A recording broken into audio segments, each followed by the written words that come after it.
নমস্কার বন্ধুরা, সকলকে স্বাগত জানাই চ্যানেলে। আমরা গত ভিডিওতে মক টেস্ট করেছিলাম। মক টেস্ট করেছি প্রত্যেকটা টপিক নিয়ে, ঠিক যেরকম সিটেট বা ডাব্লিউবিটেটে আসে। তার মধ্যে অঙ্কের যে প্রশ্নগুলো ছিল সেগুলোর সলিউশন করব আজকের ভিডিওতে। বেশ কয়েকজন কমেন্ট করেছিলেন যে স্যার অঙ্কের প্রশ্নগুলো যদি একটু এক্সপ্লেন করে দেন তাহলে খুব ভালো হয়। সেই বিষয়টা মাথায় রেখে আজকে এই ভিডিওটা করা। তাহলে চলুন বন্ধুরা, যে দুদিন আগে যে আমরা মক টেস্ট দিয়েছি তার যে অঙ্কের প্রশ্নগুলো ছিল সেগুলো আজকে সলভ করে নিই। প্রথম যে প্রশ্নটা ছিল, in a school 624 students have been divided into classes so that each class has the same number of students and no class has boys and girls mixed. If the number of boys is 468 and the rest are girls, what is the least number of classes needed? মানে এই যে 624 জন ছাত্রছাত্রী রয়েছে তাদেরকে এমনভাবে ক্লাসে ভাগ করতে হবে যাতে প্রত্যেকটা ক্লাসে সমান সংখ্যক ছাত্রছাত্রী থাকে এবং কোনো ক্লাসে যাতে ছেলে মেয়ে মিক্সড অর্থাৎ একসাথে না বসে। এই বিষয়টা আমাদেরকে মাথায় রাখতে হবে। আর একটা জিনিস বলে দিয়েছে যে ছেলের সংখ্যা হচ্ছে 468 জন আর বাকি হচ্ছে মেয়ে। তাহলে এক্ষেত্রে কটি ক্লাস প্রয়োজন? মোট ছাত্র সংখ্যাটা দেখুন, টোটাল স্টুডেন্টস 624 জন। এর মধ্যে আমাদেরকে বলে দিয়েছে বয়েজ হচ্ছে 468, তাহলে গার্লস আমরা জানি 624 মাইনাস 468। টোটাল থেকে এটা মাইনাস করলে আমরা মেয়েদের সংখ্যাটা পেয়ে যাব। তাহলে এর আমরা যদি মাইনাস করি তাহলে দেখতে পাবো 156। এটা হচ্ছে গার্লসের নাম্বার, মানে মেয়েদের সংখ্যাটা হচ্ছে 156 জন। এখন আমরা ছেলের সংখ্যা পেয়ে গেলাম, মেয়ের সংখ্যা পেয়ে গেলাম। এইবার ক্লাসরুমে এমনভাবে ছেলে মেয়েদেরকে রাখবো যাতে প্রত্যেকটা ক্লাসেই সমান সংখ্যক বাচ্চা থাকে, আবার ছেলে মেয়েরা মিক্সড না হয়ে যায়। তাহলে সেক্ষেত্রেই আমাদের প্রথমে এই মাথায় আসে যেটা, সেটাকে বলা হচ্ছে গসাগু। এই 468 আর 156 গসাগু আমাদেরকে করতে হবে। তাহলে 468 এই সংখ্যাটাকে আমরা দেখবো 156 দিয়ে যদি ভাগ করি পুরোপুরি ভাগ চলে যায়। 468 কে 156 দিয়ে যদি ভাগ করি ভাগফল হয় 3। তাহলে প্রত্যেকটা ক্লাসে এই 156 জন কিন্তু ছাত্র থাকবে। তাহলে 468কে দিয়ে আমি যদি ভাগ করি তাহলে আমার ক্লাসরুম লাগবে তিনটে ক্লাসে সমান সংখ্যক ছাত্র থাকলো 156 জন 156 জন 156 জন করে।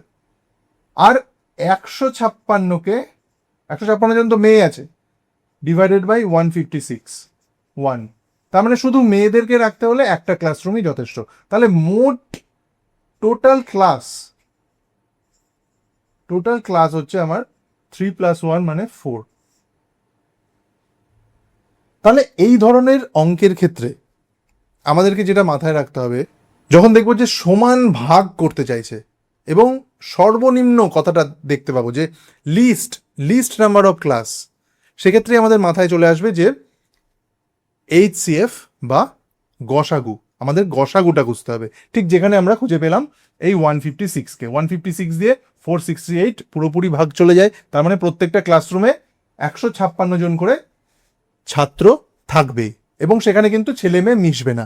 আর শুধু মেয়েদের ক্ষেত্রে এই 156 জনের ক্ষেত্রে 156 জন দিয়ে যদি আমরা ভাগ করে দিই তাহলে দেখা যাচ্ছে যে একটা ক্লাসরুমে শুধুমাত্র মেয়েরা থাকতে পারবে। আর টোটাল সেক্ষেত্রে ক্লাসরুম লাগছে আমাদের 4টে। তাহলে বন্ধুরা, এই অঙ্কটা থেকে যে কনসেপ্টটা আমরা নোট করে রাখবো বিশেষ করে খাতায়, সেটা হচ্ছে সমান ভাগে ভাগ করা। যখন এই ধরনের অঙ্ক পাবো তখন, এবং সর্বনিম্ন সংখ্যক দল বা ক্লাস যাই হোক না কেন, সর্বনিম্ন বলবে লিস্ট, সবসময় সংখ্যাগুলোর গসাগু বা HCF বা GCD যাকে বলা হয় ইংরেজিতে, সেগুলো আমাদেরকে বের করতে হবে। তাহলে এই হচ্ছে আমাদের মূল কনসেপ্ট এই ধরনের অঙ্কের ক্ষেত্রে। তাহলে অঙ্কটা আশা করি বুঝতে কারো কোনো সমস্যা হয়নি। যদি সমস্যা এর পরেও থাকে অবশ্যই সেটা আপনারা কমেন্টে জানাবেন। এবার পরের অঙ্কটা দেখুন, অর্থাৎ 7 নম্বরে যে অঙ্কটা ছিল, the cost of 90 train tickets, 90 train tickets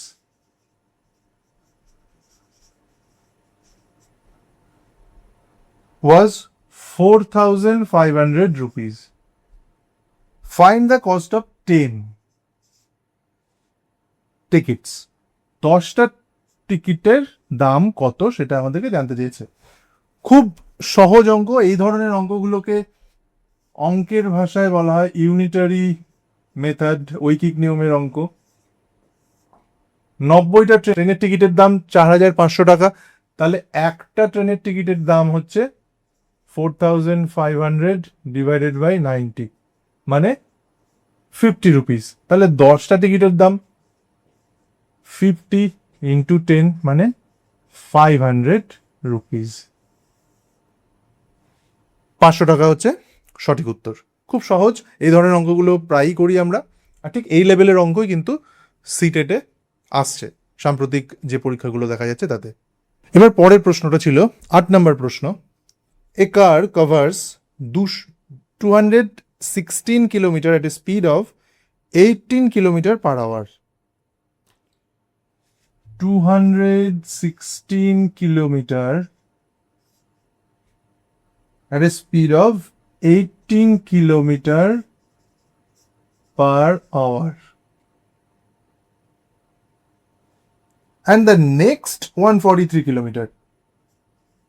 পরবর্তী 143 কিলোমিটারে গতিবেগ ছিল speed of 13 kilometre per hour. Total টাইমটা আমাদের কত সেটা জানতে চেয়েছে। টোটাল কত সময় লেগেছে এই বিষয়টা আমাদেরকে জানতে চেয়েছে। এই হচ্ছে অঙ্ক। এখন দেখুন এই অঙ্কগুলো সেই সময় দূরত্ব, টাইম অ্যান্ড ডিস্টেন্স, সেই পার্টিকুলার টপিকের আমরা প্রত্যেকেই করেছি। তা সেই বিষয়গুলো আমাদেরকে এখন একটু মনে করে নিতে হবে। তাহলে একটা জিনিস ভেবে দেখুন যে গতি বা স্পিড এই বিষয়টা কি। আমি দেখুন একদম বেসিক জায়গা থেকে বলছি এই কারণে, কারণ সকলে কিন্তু এই ভিডিওগুলো দেখছেন। কারো কাছে খুব সহজ হতে পারে, কারো কাছে কিছুটা ডিফিকাল্ট হতে পারে অঙ্কগুলোর লেভেল। এটা কিন্তু কোনো লজ্জার বিষয় নয় বা কাউকে ছোট করারও বিষয় নয়। প্রত্যেকেই একটা জায়গায় এসে নতুন করে কিন্তু চর্চাটা করছেন, সুতরাং তাদেরকে একদম শুরু থেকে বিষয়গুলো মনে করিয়ে দেওয়ার দায়িত্ব কিন্তু আমাদের সকলের। কারণ আমরা প্রত্যেকেই এই বিষয়ে দৃঢ় প্রতিজ্ঞ যে একজন আরেকজনের হাত ধরে আমরা একসাথে চলবো। আর সেই জায়গা থেকেই কিন্তু সেই টেটের প্রস্তুতির পর্ব চলছে শুরু থেকে। সুতরাং এটা কখনোই ভাববেন না যে এখানে কোনো রকম জ্ঞান দেওয়ার ক্লাস হচ্ছে বা কাউকে কিছু শেখানোর ক্লাস হচ্ছে। এটা আমরা একে অপরকে কিন্তু এগিয়ে নিয়ে যাওয়ার কাজ করছি। এই বিষয়টা কিন্তু প্রত্যেকে একটু মাথায় রাখবেন। যেটা আমি বলছিলাম যে গতি, অ্যাকচুয়ালি গতিটা কি, মানে 1 ঘন্টায় কতটা ডিস্টেন্স যাচ্ছে সেটাই হচ্ছে গতি। এখানে 18 কিলোমিটার বলছে, তার মানে 1 ঘন্টায় যায় 18 কিলোমিটার। এখানে 13 কিলোমিটার, মানে 1 ঘন্টায় যায় 13 কিলোমিটার। এটাই হচ্ছে সেই গাড়িটার গতিবেগ। ধরুন একটা গাড়ি প্রথম 1 ঘন্টায় গেল 10 কিলোমিটার, তারপরের 1 ঘন্টায় গেল আরো 10 কিলোমিটার, পরবর্তী আরো 1 ঘন্টায় গেল 10 কিলোমিটার। তাহলে এই যে 1 ঘন্টা 1 ঘন্টা 1 ঘন্টা, মোট 3 ঘন্টায় সে মোট কত কিলোমিটার গেল? 10 10 10 10 করে 30 কিলোমিটার। তাহলে এখন যদি আমি বলি তার গতিবেগ কত, এই যে 1 ঘন্টায় সে 10 কিলোমিটার করে যাচ্ছে, তাহলে 10 কিলোমিটার পার আওয়ার, এটা হচ্ছে তার গতিবেগ। তাহলে সে মোট দূরত্ব গেছে 10 কিলোমিটার 10 কিলোমিটার 10 কিলোমিটার, মানে 30 কিলোমিটার। এখন তার সময়টা কত লেগেছে? এই 30 কিলোমিটারকে তার গতিবেগ 10 দিয়ে আমি যদি ভাগ করে দিই 3 ঘন্টা, তাহলে সময় আমি বের করছি, অর্থাৎ time, distance divided by speed. ইংরেজিতে লেখা উচিত আমাদের, যেহেতু আমরা সিটেটের প্রিপারেশনে আছি। Time is equal to distance divided by speed. এটাই হচ্ছে আমার সময় বের করার পদ্ধতি। তাহলে এখানে ঠিক সেইভাবে আমি টোটাল ডিস্টেন্স গেছি 30 কিলোমিটার, আমার গতিবেগ ছিল 10 কিলোমিটার পার আওয়ার, তাহলে আমার সময় লেগেছে 3 ঘন্টা। এইটা আমি জাস্ট অঙ্কটা বোঝানোর আগে জাস্ট কনসেপ্টটা তৈরি করলাম। এখন আমরা মূল অঙ্কে আসি। এখানে কি আছে, 216 কিলোমিটার গেছে 18 কিলোমিটার পার আওয়ার এই গতিবেগে। তাহলে তার কতটা সময় লেগেছে সেই 216 কিলোমিটার যেতে? আমরা এখানে এই বিষয়টা জানতে পারলাম যে সময় বের করতে গেলে দূরত্বকে তার গতিবেগ দিয়ে ভাগ করতে হয়। তাহলে এখানে তার সময় কতটা লাগলো? এখানে তার সময় লাগছে, এই যে দূরত্ব 216 কিলোমিটার আর গতিবেগ ছিল 18 কিলোমিটার, ডিভাইডেড বাই 18। তাহলে 216কে 18 দিয়ে যদি আমরা ভাগ করি, তাহলে দেখবো ভাগফল হচ্ছে 12 ঘন্টা। তাহলে এই 216 কিলোমিটার যেতে সময় লেগেছে 12 ঘন্টা। ঠিক একই রকম ভাবে 143 কিলোমিটার যেতে তার গতিবেগ ছিল 13 কিলোমিটার পার আওয়ার, তাহলে তার সেক্ষেত্রে সময় লেগেছে 143 ডিভাইডেড বাই 13, মানে 11 ঘন্টা। তাহলে একটা দূরত্ব যেতে সময় লাগলো 12 ঘন্টা, একটা দূরত্ব যেতে সময় লাগলো 11 ঘন্টা। তাহলে এখন এই টোটাল দূরত্ব যেতে তার মোট সময় লেগেছে এই 12 ঘন্টা যোগ 11 ঘন্টা। 12 যোগ 11 মানে 23 ঘন্টা তার মোট সময় লেগেছে এই দূরত্বটা কভার করতে। এখানে অনেকে যোগ করে গড় করে দেয়, সেক্ষেত্রে কিন্তু ভুল হয়ে যাওয়ার সম্ভাবনা থাকে, কারণ দেখুন দুটো কিন্তু আলাদা দূরত্ব। তাই আমরা সব সময় এক একটা দূরত্বকে আলাদা আলাদা করে সময়টা বের করে নেব, দিয়ে দুটোকে যোগ করে দেব। এবার পরের অঙ্ক 9 নম্বর প্রশ্নটা ছিল, in a competition there are 10 teams and each team has to play against each other once, একবার। How many games will be played in total? মানে একটা প্রতিযোগিতায় 10টি দল আছে, প্রতিটি দল একবার করে অন্য সব দলের বিরুদ্ধে খেলবে, তাহলে মোট কটা খেলা হবে? আমি 10টি দলের জায়গায় যাওয়ার আগে, মানে মূল অঙ্কটায় যাওয়ার আগে ছোট করে বিষয়টা বুঝি। ধরুন এ বি সি, 3টে দল বা টিম যাই হোক না কেন, 3টে দলের মধ্যে খেলা হবে, মানে প্রত্যেকে বাকি সবার সাথে খেলতে পারবে। মানে এরকম অনেকটা A versus B, B versus C, C versus A. তাহলে এই ধরনের অঙ্কে যতজন টোটাল যতগুলো টিম আছে সেটাকে আমি এন ধরবো, এন সমান ধরুন 3 ধরলাম। তাহলে এখানে একটা ফর্মুলা আমরা ইউজ করব পার্টিকুলার এই ধরনের অঙ্কের ক্ষেত্রে, n into n minus 1 divided by 2। এই এন এর ভ্যালু 3, টোটাল 3টে দল ছিল, তাহলে 3 ইন্টু 3 মাইনাস 1 ডিভাইডেড বাই 2, মানে 3 ইন্টু 2 ডিভাইডেড বাই 2, টোটাল 3বার খেলা হবে।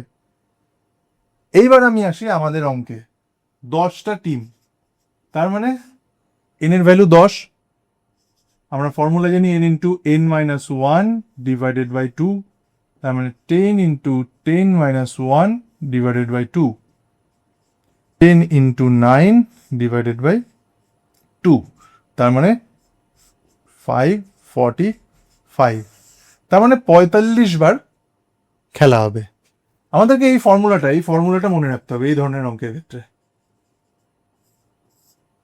এই ফর্মুলাটা টোটাল টিম, এন এর ভ্যালু, ব্যাস এন এর মান পুট করলেই আমরা টোটাল কবার খেলা হবে সেটা সহজেই বের করতে পারবো। ঠিক একই রকমের আরও একটা অঙ্ক আপনাদের জন্য দিচ্ছি যাতে বিষয়টা আরও বেশি ক্লিয়ার হয়। দেখুন কিছুটা আলাদা, কিন্তু বিষয়টা বেশ মজাদার। দেখুন, একটি ঘরে 6জন মানুষ আছেন, প্রত্যেকে বাকি সবার সাথে একবার করে মোট কতজন? 6জন মানুষ আছে, প্রত্যেকে একবার করে হ্যান্ডশেক করলো। তাহলে মোট কটা হ্যান্ডশেক হলো? দেখুন, প্রথম জন হ্যান্ডশেক করছে, দ্বিতীয় জন, তৃতীয় জন, চতুর্থ জন, দ্বিতীয়, তৃতীয়, চতুর্থ, পঞ্চম, ষষ্ঠ প্রত্যেকের সাথে হ্যান্ডশেক করলো। তার মানে কতবার করলো হ্যান্ডশেক? 1, 2, 3, 4, 5, 5বার করলো প্রথম জন। এইবার সেকেন্ড জন দেখুন, অর্থাৎ এই লোকটির কথা বলছি। এই লোকটি প্রথম জনের সাথে তো তার হ্যান্ডশেক হয়ে গেছে, তাহলে তার বাকি থাকছে কতজনের সাথে? 1, 2, 3, 4, 4 জনের সাথে, মানে 4টে হ্যান্ডশেক হবে, 4টে। এবার আমি 3 নম্বর জন মানে তৃতীয় জনের কাছে আমি নাম্বারিং করে দিই, 2, 3, 4, 5, 6, 3 নম্বর জনে আমি আসছি। প্রথম দুজনের সাথে হ্যান্ডশেক হয়ে গেছে, তাহলে বাকি আছে 3 জন, 1, 2, 3, 3 জনের সাথে 3বার হ্যান্ডশেক করবে। এইবার আমি 4 নম্বরের কাছে চলে এসেছি। আগের 3 জনের সাথে তো হয়ে গেছে হ্যান্ডশেক, পরের 2 জন বাকি আছে, তাহলে 2বার হ্যান্ডশেক করবে। এবার আমি 5 নম্বরে আসছি। আগের 4 জনের সাথে তো হ্যান্ডশেক হয়ে গেছে, বাকি থাকছে 1 জনের সাথে, তাহলে 1। এবার 6 জনের কাছে চলে এসেছি।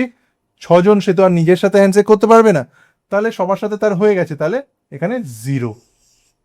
এবার আমি দেখব টোটাল হ্যান্ডশেক কটা হলো।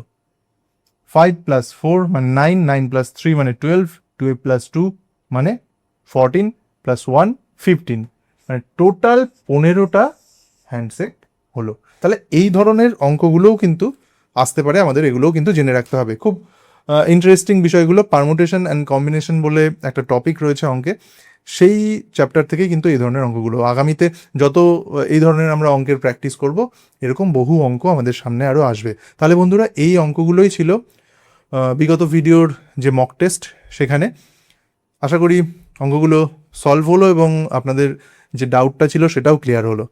আগামীতে আরও ভিডিও আসছে। এখন বেশ কয়েকদিন অঙ্কের কিছু এরকম এমসিকিউ প্র্যাকটিস, মক টেস্ট, এরকম ভিডিও আসবে।